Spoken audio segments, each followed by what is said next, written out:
Welcome back नाज़रीन, programme पूरा सच के साथ मैं हूं आपकी मेज़बान फ़ज़ाइल आसिफ। नाज़रीन, हम एक ऐसे मामले पे बात करने जा रहे हैं जो सरकारी अदारों में उनकी ट्रांसपेरेंसी पे और कारकर्दगी पे सवाल उठा रही है। हम लाहौर में वासा के हवाले से बात करेंगे और जानेंगे कि वासा में क्या हो रहा है। सुनने में तो ये भी आ रहा है कि वहाँ पर करप्शन का बाजार बहुत ज़्यादा गर्म है। जहाँ पर एक तरफ रेवेन्यू जमा करने की बात करें तो साथ ही रिश्वत लेकर बिलों में कमी की जा रही है और माली नुकसान के भी खदशात बढ़ते चले जा रहे हैं। इसके साथ साथ माहिरीन का ये भी कहना है कि अगर ये अदारा इस तरीके से चलेगा तो निज़ाम कैसे चलेगा। प्लस ये भी कहना आ रहा है कि जो अफसरान की तैनाती की है और उनके जो इक़दामात हैं वो भी अदारे की साख्त पर को बहुत मुतासिर कर रहे हैं। तो हमने सोचा आज जाने इस प्रोग्राम में कि क्या वजह है, वासा में एकदम से क्या हो गया और कैसे इकदाम हो गए, किन अफसरान को तैनात कर दिया है जिनकी वजह से अदारे की साख्त को नुकसान पहुंच रहा है। स्टूडियोज में मेरे साथ मेरे रिपोर्टर कामरान अली मौजूद हैं, लेकिन सबसे पहले हम देख लेते हैं अपना ये पैकेज। वासा लाहौर में करप्ट अफसरान की तैनाती एमडी वासा लाहौर गुफरान अहमद की कारकर्दगी मुतासिर करने लगी। रेवेन्यू और फाइनेंस के लिए ताहयात नाअहल deputy director Jubilee Town Ehsan का अनोखा कारनामा, निजी हाउसिंग सोसाइटी को मुबैना 2 करोड़ रुपए का रिलीफ देने का मामला सामने आ गया। एक तरफ अफसरान मुलाजमीन को इस बात को यकीनी बनाने के अहकाम जारी कर रहे हैं कि रिकवरी बेहतर करें और रेवेन्यू में इजाफा करें, तो दूसरी जानिब मुलाजमीन अपनी मनमानियाँ कर रहे हैं और मुबैना रिश्वत वसूली के बाद बिलों में कमी की जा रही है। वाज़ेह रहे जोर टाउन में तैनात डिप्टी डायरेक्टर मोहम्मद एहसन को साबका एमडी वासा लाहौर जाहिद अजीज़ ने इंक्वायरी में कसूरवार साबित होने के बाद रेवेन्यू और फाइनेंस के लिए ताहयात नाअहल करार दिया था, जबकि मौजूदा इंतजामिया ने इन्हें दोबारा जोर टाउन में डिप्टी डायरेक्टर रेवेन्यू तैनात किया हुआ है, जहां इन्होंने मुबैना रिश्वत का बाजार गर्म कर रखा है। डिप्टी डायरेक्टर एहसन का मुबैना फ्रंटमैन अली तकी बगैर NOC बैरून मुल्क के दौरे करने लगा। ट्रैवल हिस्ट्री के मुताबिक अली तकी रवा साल 24 फरवरी को दुबई पहुंचा, जबकि 7 मार्च को लाहौर एयरपोर्ट पर आया, जबकि इससे पहले डिप्टी डायरेक्टर एहसन का फ्रंटमैन अली तकी मुतअद्दिद बार दुबई के दौरे भी कर चुका है। जी नाजरीन, पैकेज आपने मुलाहिजा किया। कामरान से जानते हैं। जी कामरान, जिस तरीके से अदारों में करप्शन के जो आप सुन रहे हैं इल्जामात बार बार सामने आ रहे हैं, क्या वजह है? बिस्मिल्लाहिर्रहमानिर्रहीम। लाखों करोड़ों दरूद नबी अकरम सल्लल्लाहु अलैहि वसल्लम और उनकी हाल पर। शुक्रिया। फ़ज़ाइल, बात यह है कि पाकिस्तान उस वक्त तक तरक्की नहीं कर सकता जब तक यहाँ पर होने वाली करप्शन पर काबू नहीं पाया जाए। ऐसे ये सीधी सी बात है और इस पे जिन इदारों ने काबू पाना है उनकी अपनी कारकर्दगी सिफर है। मतलब सरकारी इदारों में अगर कहीं करप्शन होनी है तो उसको पकड़ना एंटी करप्शन ने, उसको पकड़ना है नैब ने और दीगर जो एहतसाबी इदारे हैं उन्होंने जो है वो इसके ऊपर कार्रवाई जो है। लेकिन कामरान, हमारे CM साहिबा ने कहा कि वो करप्शन फ्री पंजाब बनाएंगी, ये उन्होंने कहा है और उनका ख्वाब भी है, तो अल्लाह करे उनके ख्वाब को तबीर मिल जाए और ये करप्शन फ्री हो जाए। क्योंकि आज हम जिस टॉपिक पे बात करने वाले हैं उसके लिए पहले हमने सबूत इकट्ठे किए हैं, अच्छा, इस पर पूरी वर्किंग की है और फिर अपने नाज़रीन के सामने आज हम ये सारी स्टोरी रखेंगे कि आखिर वासा के जो रेवेन्यू डिपार्टमेंट के जो अफसरान हैं वो क्या कर रहे हैं और उनको कोई पूछने वाला नहीं है, कैसे कैसे वो मामला जो है वो बना रहे हैं। तो MD साहब क्या कर रहे हैं? MD साहब की कारकर्दगी जो है उससे तो मुतासिर होकर मेयर कराची लाहौर पहुंच गए हैं और उन्होंने कहा कि जी हमें भी बताएं कि आप कैसे वासा चला रहे हैं, हम भी चाहते हैं कि कराची का जो वाटर बोर्ड है वो भी आपके तरीक़ेकार से चले। तो इस पे भी बात करेंगे, इस पे भी अपने नाज़रीन को बताएंगे क्या क्या मेयर साहब से सवालात हुए, सहाफ़ियों ने क्या क्या उनसे सवाल पूछे और मिनिस्टर हाउसिंग कैसे कैसे सहाफ़ियों को मना करते रहे कि ये सवाल नहीं करना, ये सवाल नहीं करना, हमारे मेहमान हैं। तो ये चीज़ें भी डिस्कस करेंगे आज के प्रोग्राम में और इसके साथ साथ आपको ये भी बताएंगे कि किस हाउसिंग सोसाइटी ने कितने का रिलीफ लिया और किसके कहने पर लिया, ये भी बताएंगे। और ये भी बताएंगे कि वासा का एक मुलाजिम बगैर NOC लिए दुबई के कितने दौरे करके आया और जो ट्रैवल हिस्ट्री हमारे पास पहुंची है उसके मुताबिक बगैर NOC के वो हाल ही में 27 फरवरी को यहाँ सरकारी मुलाजिम NOC के बगैर कैसे जा सकता है? NOC के बगैर वो गया है दुबई में और उसके मैसेजेस भी अपने नाज़रीन से शेयर करेंगे। अच्छा। उसकी वीडियोस भी शेयर करेंगे जो वो जहाज में बैठ के बनाता रहा, जो दुबई एयरपोर्ट पे उतर के बनाता रहा। और वासा का जो ऑफिशियल ग्रुप है जिसमें तमाम रेवेन्यू से रिलेटेड लोग काम कर रहे होते हैं, उन लोगों को वो मैसेजेस क्या करता रहा। पहले मैं चाहता हूँ कि वो मैसेज पढ़ के मैं आपको सुना दूं, फिर उसके बाद हम आगे चलते हैं। मैसेज में वो क्या लिखते हैं आपको बता देता हूँ। वो कहते हैं, जी मेरे प्यारे भाइयों, सब कैसे हैं?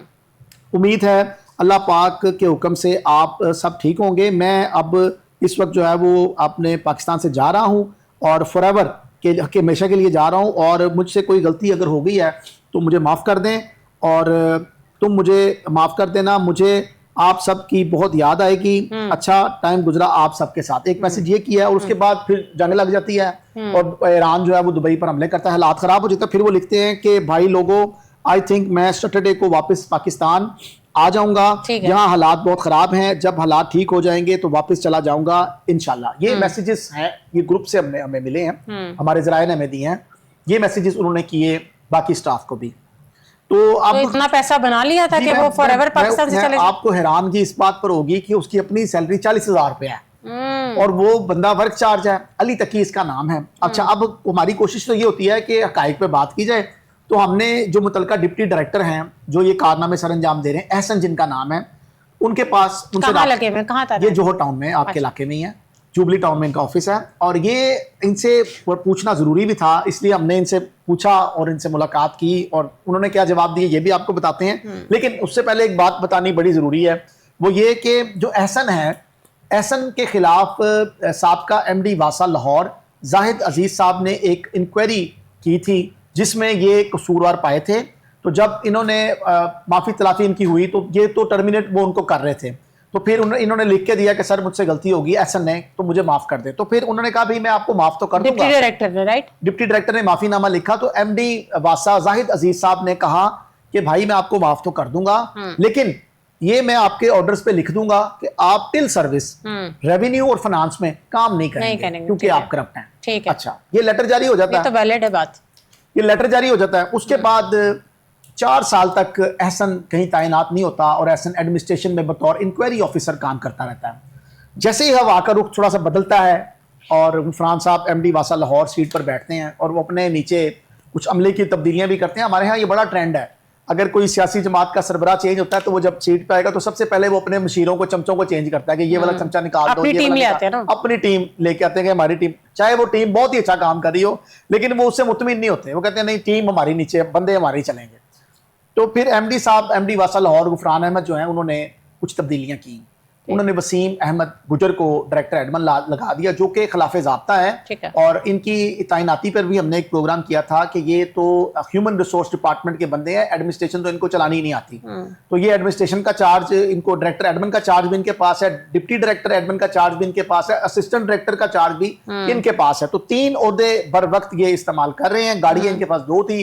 जब हमने मामले को हाईलाइट किया तो फिर गाड़ी इन्होंने एक वापस कर दी, अभी एक गाड़ी और उसके मद में फ्यूल वगैरह जो भी है वो ले रहे हैं। एक अदद बंगला भी इन्होंने सरकारी तैयार करवा लिया है शादमान के इलाका में। अच्छा। जो इन्होंने कहा भी अब मैं डायरेक्टर एडमिन हूं तो फिर मेरे मामला भी तो उस तरह के होने चाहिए। और एंड्रॉइड फोन छोड़ के इन्होंने भी आईफोन का जो नया मॉडल है वो भी ले लिया। तनख्वाह भी इनकी जो है वो डिप्टी डायरेक्टर की, क्योंकि ये ऑन पे स्केल काम कर रहे हैं, तो हमारी तो गुजारिश है कि सर एडमिनिस्ट्रेशन में वो बंदा बिठाएं जिसको एडमिनिस्ट्रेशन आती हो। हमारा वसीम अहमद से कुछ जाती अनाद नहीं है, लेकिन चूंकि चीजें ऐसी हुई हैं जो अपने नाज़रीन के सामने नहीं। बट कामरान, जिस तरीके से ये भी कहा जा रहा है कि रिश्वत का बाजार गर्म है, आपके बिलों में कमी कराने के लिए वो आपसे रिश्वत लेते हैं, आप उनको रिश्वत देते हैं और उसके बाद आपके फिर जो माली नुकसानात भी हो रहे हैं, क्या वजह है, किस तरीके से ये सिस्टम कैसे चल रहा है? मैं सारा बता रहा हूँ। अब मैं बताने आपको ये लगा था कि वो वसीम जब आए डायरेक्टर एडमिन, तो डायरेक्टर एडमिन जो होता है वो किसी भी इदारे की रीढ़ की हड्डी का किरदार अदा करता है। एडमिनिस्ट्रेशन के बगैर बाकी चीजें चलाना मुश्किल हो जाती हैं।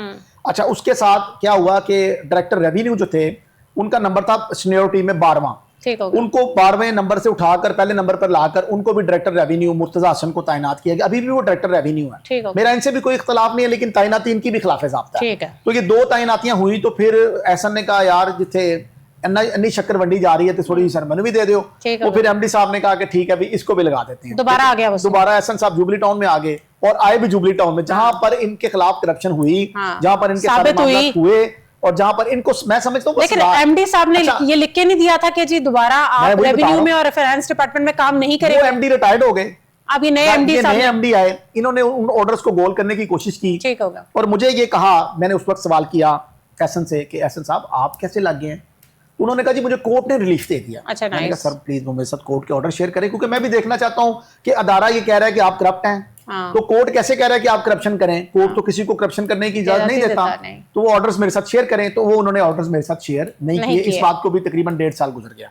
अच्छा, अब ये जो वाकया पेश आया है, ये जो अली तकी नकवी हैं जो दौरे कर रहे हैं बैरून मुल्क के, मुझे मेरा जाती राय है, मुझे लग ये रहा है शायद मनी लॉन्ड्रिंग का कोई मुबैना तौर पर ये केस है, क्योंकि उसके बगैर एक तनख्वाहदार बंदा जिसके घर का 40 क्या इधर तो लोग 70-80 हज़ार भी कमा रहे हैं, तो तरीकों पे रो रहे हैं कि जनाब किसी से पकड़ कर 4-5 दिन निकाले ताकि फिर अगली सैलरी आती है तो मामला को चलाते हैं। तो ये दुबई के दौरे कैसे कर रहा है, इसके पास ऐसी कौन सी जादू की छड़ी है? और दूसरी बात ये है कि अगर इसके पास इतने पैसे हैं कि ये बार बार दुबई आ जाए, मेरे पास पूरी इसकी ट्रैवल हिस्ट्री आ चुकी है, तो फिर 40,000 की नौकरी क्या करनी है? क्यों कर रहे हैं नौकरी भाई? आप जाएं कोई बिजनेस करें, आप क्यों बार बार ये बाहर के दौरे कर रहे हैं? क्या आप अफसरान की जो मुबैना करप्शन है उनका मालो दौलत तो नहीं भाई ट्रांसफर करने चाहते, फिर आप वापस आ जाते हैं? अच्छा, ये भी इस पे भी बात करते हैं। अच्छा, फिर मैंने आपको बताया कि तैनात हो गए, उसके बाद इन्होंने करप्शन करनी शुरू कर दी। कैसे करप्शन करनी शुरू की कि अगर एक सोसाइटी का बिल 8 करोड़ रुपया है और वो डिफॉल्टर है, तो आप ये तो कर सकते हैं, जो रूल्स हैं वासा के मैं वो आपको बता रहा हूं। रेवेन्यू के रूल्स ये हैं कि आप उस बिल में से 10% डिस्काउंट उसको कर सकते हैं, रिलीफ दे सकते हैं, 10% उसको रियायत कर सकते हैं। उसके बाद आप उसकी मुनासिब इंस्टॉलमेंट्स बिल की अमाउंट को देखते हुए कर दें ताकि वो पे कर, हाँ, या इस तरह करके उसके लिए आसान हो जाए पे करना। आसानी, या आप ये भी कर सकते हैं अगर 8 करोड़ का बिल है तो उसको कि यार चले आप 10 लाख। अब तो 8 करोड़ बना कैसे? मैं वो भी बताने लगा हूं।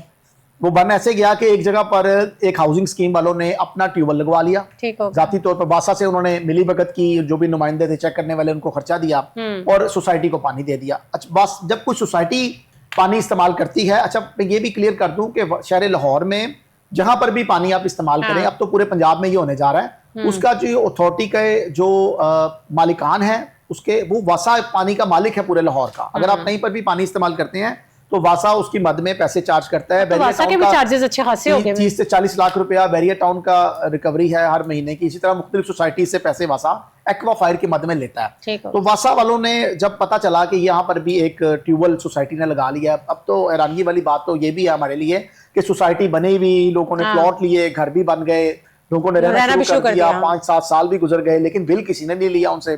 तो कोई ना कोई तो बिल वहां से ले रहा था जिसने आगे तक बात आने नहीं दी। अच्छा, अब उसमें ये हुआ कि बिल में इन्होंने ये किया कि उनको सोसाइटी मालिकान को कहा, साजबाज करके उनसे, वो बिल भी हमारे पास मौजूद है, बिल भी पहुंच गए सारे, उसमें 2 करोड़ रुपए की उनको रिलैक्सेशन दे दी कि जनाब आप 2 करोड़ रुपया आपको कम कर देते हैं। अब 2 करोड़ 10% बनता है?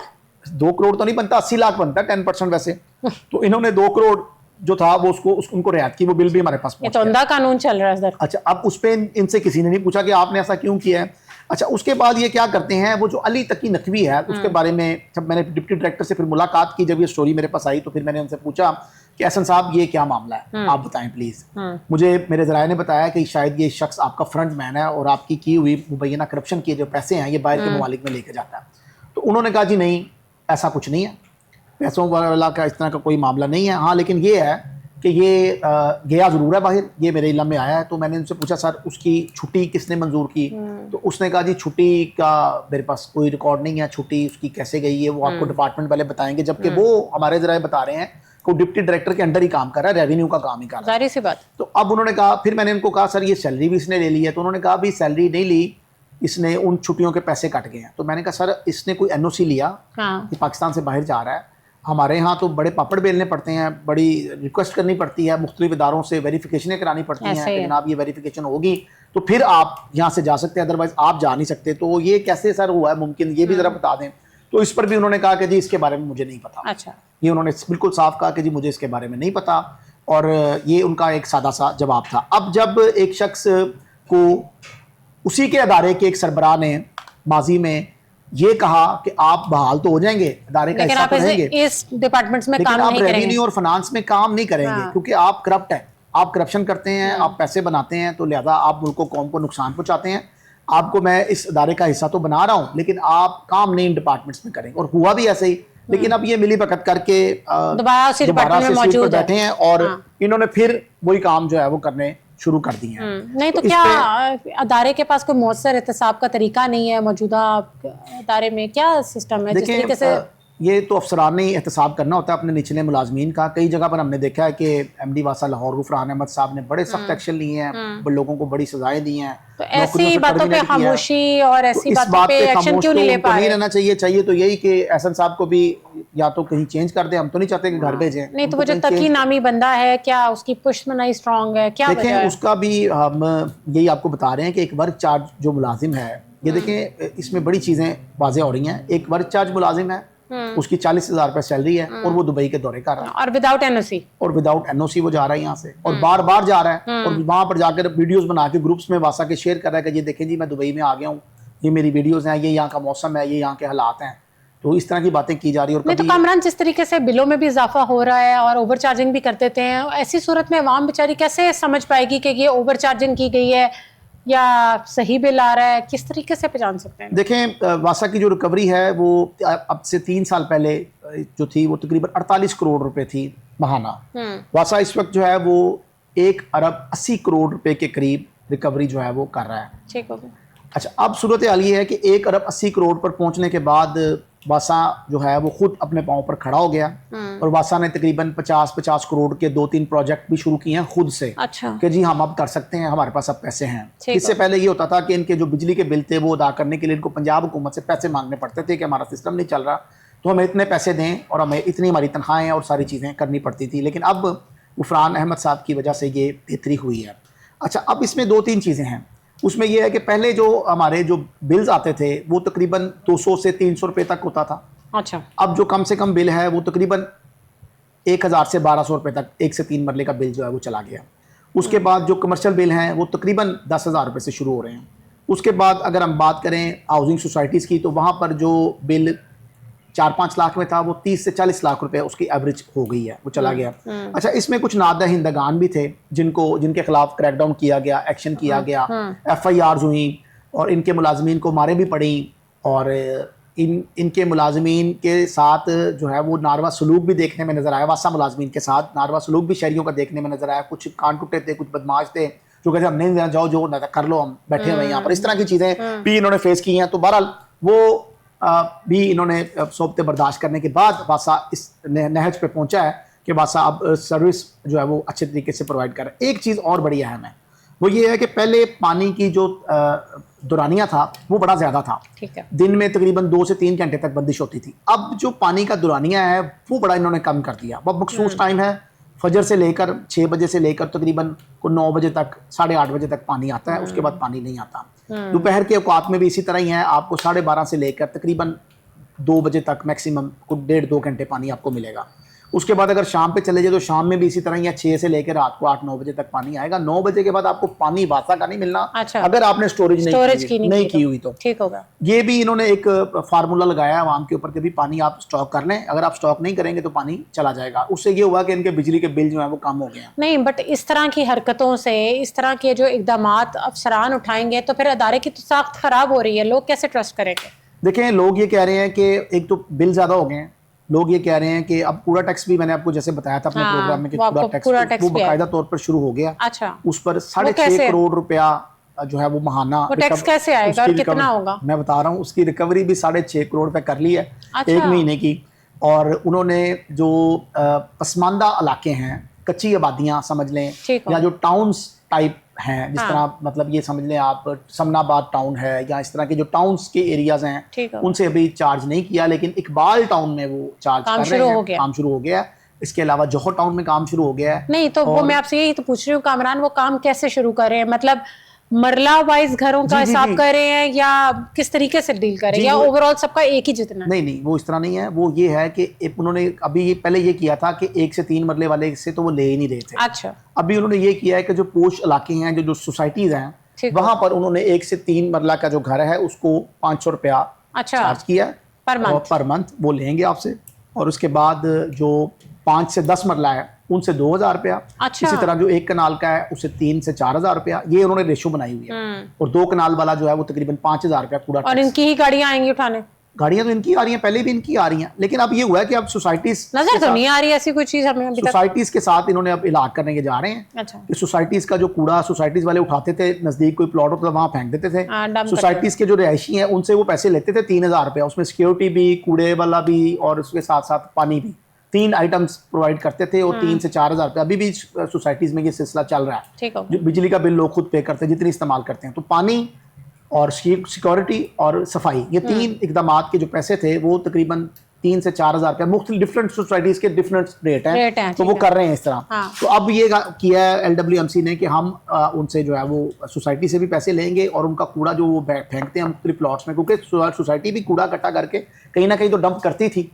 तो अब वहां से फिर इसको उठाना पड़ता था जोर फेस पे। तो कामरान, शिकायत के सूरत में अगर किसी आदमी को, मतलब किसी भी यूजर को कोई प्रॉब्लम है, कोई शिकायत करना चाहता है या उसको लगता है कि बिल ज्यादा आ गया है, ओवर चार्जिंग कर दी गई है, तो ऐसी सूरत में वो बेचारा क्या कर सकता है? देखिए, अगर तो उसने घर बैठ के मसला, मीटर रीडर्स तो अपने आप बिल बना देते हैं। जी बिल्कुल। अगर उसने वासा की कहीं कंप्लेन करानी है तो 1134 ये हेल्पलाइन है, ठीक है। यहाँ पर वो कंप्लेन कर सकते हैं। एक्शन होता है?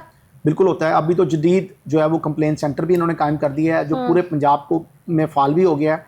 और अगर आपने LWMC में कंप्लेन करनी है तो 1139 इनका नंबर है जिस पे आप कॉल करके अपनी शिकायत दर्ज करा सकती है। और ये मैं आपको बताऊं, अगर आप दफ्तर, लोग कहते हैं ना दफ्तर गए, चक्कर लगाए, काम नहीं हुआ, लेकिन आप हेल्पलाइन पे कॉल करेंगे, नुमाइंदा फौरी रिस्पॉन्ड करता है। अच्छा। इवन के इस तरह भी होता है कि वो स्वीपर आपके घर के आगे आके बैठ जाएगा, वो कहेगा जनाब वहां पर आप कहें कि मेरा मसला हल हो गया है क्योंकि मेरी जान नहीं छूट रही। तो इस तरह सख्त जो लाहौर वेस्ट मैनेजमेंट कंपनी ने ये फार्मूला इस पे काम तो फिर इसका मतलब कर रही है काम तो कर रही है। देखें, गुजारिश ये है, पैसों के बाजार के हमारा साथ जो साथ काम भी मुतालबा तो है, हमारी जो गुजारिश है वो ये है कि करप्शन का जो कमी है वो होनी चाहिए। करप्शन खत्म तो किसी मुल्क से नहीं हो सकी, लेकिन जरा कम हो जाए तो फिर मुल्क की बेहतरी हो सकती है। एक तो ये चीज़। दूसरी चीज़ ये है कि अभी मेयर कराची यहाँ पर पहुंचे हैं मुर्तज़ा वहाब साहब। हाँ।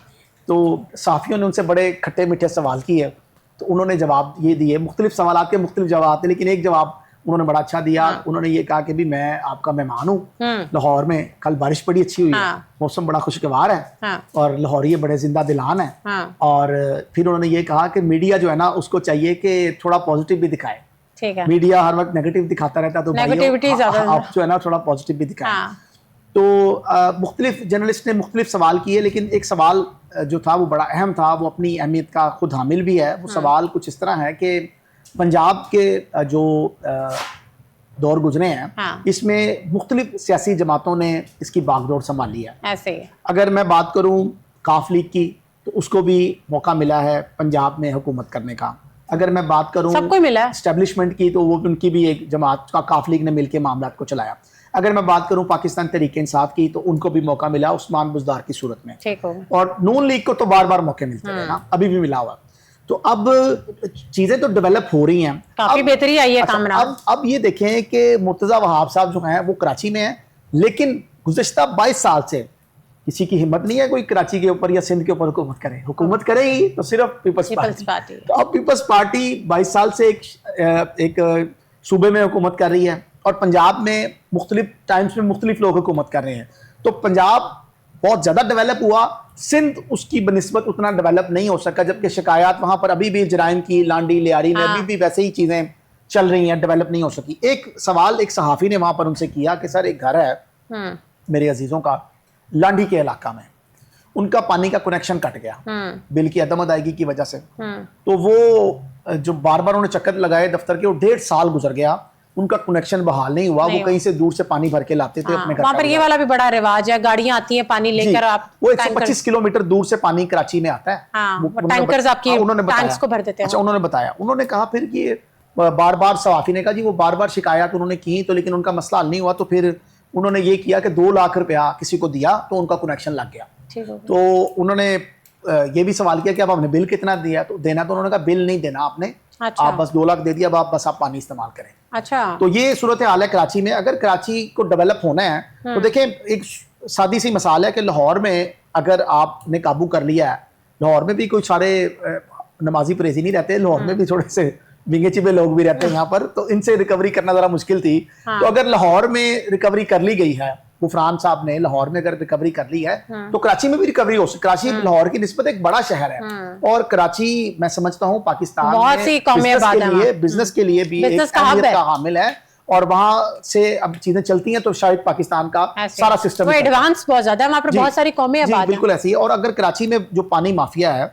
उसके ऊपर अगर काबू किया जाए और वो जो 2 लाख रुपए दे के मसला हल हुआ, वो अगर रेवेन्यू उसकी मद में जमा हो जाता किसी बैंक अकाउंट में पंजाब उनके कराची के सरकारी खजाने में सिंध के, तो फिर मेरा ख्याल है कुछ बेहतरी हो सकती थी। बाकी उनसे सवालात बहुत ज़्यादा लोगों ने किए और उनसे उनका कुछ चंद के वो जवाब भी ना दे पाए, लेकिन उनसे यही कहा गया, मिनिस्टर हाउसिंग भी यही कह रहे थे कि ये हमारे मेहमान हैं तो इनको मेहमान ही समझे। तो फिर कुछ साथियों ने ये भी कहा कि हम आपसे सवाल यही करते हैं कि आप ठीक हैं, खैरियत से हैं, आप बिलावल साहब ठीक हैं, जरदारी साहब ठीक हैं। तो फिर इस तरह के भी सवाल लोगों ने उनसे मिले जुले किए और एक अच्छा माहौल दिया। देखें, मुर्तज़ा वहाब का कराची से लाहौर आना पंजाब की कामयाबी है, पंजाब हुकूमत की कामयाबी है। और तारीख में पहली बार जो पंजाब की वज़ीर आला तैनात होने वाली मरियम नवाज शरीफ साहिबा हैं, उनकी कारकर्दगी ने उनको मुतासिर किया और मजबूर किया लाहौर आने पर, क्योंकि वो भी तो बैठ के वहां पर चीजें मॉनिटर कर रहे हैं। लाहौर बहुत डेवलप्ड है, लाहौर खूबसूरती के लिहाज से भी देखें, कामों के लिहाज से भी देखें, बहुत प्रोमिनेंट है। जब कराची के ये ना ऐसी सड़कें हैं, ना ऐसे हालात हैं। मैं वही बताने लगा हूं,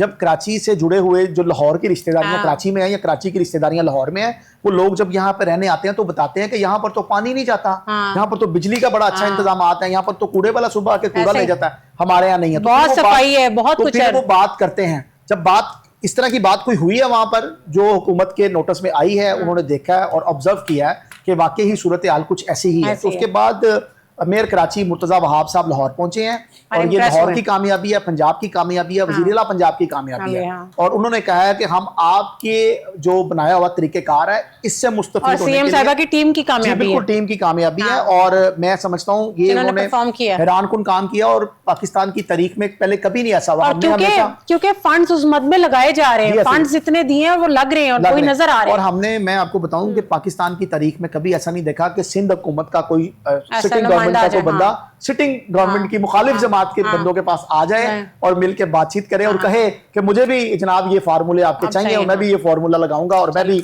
अपने शहर को जो है वो साफ सुथरा और खूबसूरत बनाऊंगा। Kamran Ali, thank you so much for your time. नाजरीन, आज का प्रोग्राम आपने मुलाहिजा किया, अगले में मुलाकात होगी न्यू टॉपिक्स के साथ। तब तक अपनी मेजबान फज़ाइल आसिम को दे इजाजत। अल्लाह हाफ़िज़।